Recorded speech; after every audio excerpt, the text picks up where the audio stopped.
Welcome to the 2013 SRT Viper GTS, the all-new Viper, a car that oozes testosterone and lots of red. In fact, the red trim in this interior is called header red for a good reason, blazing red. If blood boiled, it would be about this color. The car has some really nice stitching on this interior, accent stitching red that matches the header red, of course. It's here on the grab handle, which the passenger will be very happy to have if anybody takes this car up to beyond 200 horsepower, which it is fully capable of doing. 6-speed manual transmission. This is kind of a metallic piece up here on top, but I feel like they could have made this a little bit more stylish or a little more distinctive. Now, I don't know if the camera can capture this, but this is one of my favorite elements of this interior. It's very small, but it's very distinctive. We've got these body color trim pieces over the vents, both on the two outboard vents and then on these two central vents here. It's a small thing, but it really shows attention to detail. Very well done. Stitching again on the steering wheel. You know, when you get your hands around this steering wheel, it just feels so robust, and it's a really comfortable steering wheel. When you start it up, you get this Viper right here in the center. Really cool, especially at night.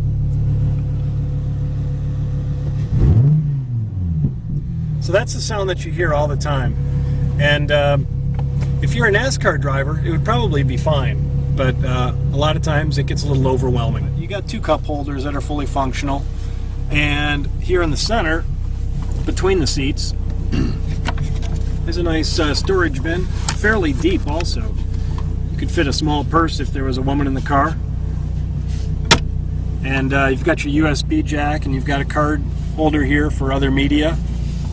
These seats are very comfortable, nice bolstering on the on the uppers, and then on the lower as well. Some nice trim pieces here on the seats. Here in the Viper, you're not going to find a lot of amenities, but you will find some functionality.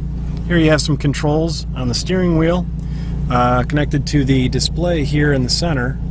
As you can locate, or as you can see on the left side here, you see how it scrolls through your different options. And here in the center you have an 8.4-inch TFT screen that you'll see in a lot of other Chrysler vehicles. You'll see here you have your radio controls, your other media for your iPod, your climate control, navigation system, which I heard some complaints that the navigation system was not terribly intuitive. The phone system, I was able to sync up my phone, but there were occasions when the voice recognition system wasn't working very well. Basic controls for the HVAC are fairly straightforward. You got hot and cold, and you got a fan speed. That's basically it. And then you can set your suspension for race or for street. Also, if you happen to be a smoker, you get a lighter. But this car, this interior especially, really matches the exterior, which is a fairly important element as we evaluate entries for the 10 best interiors.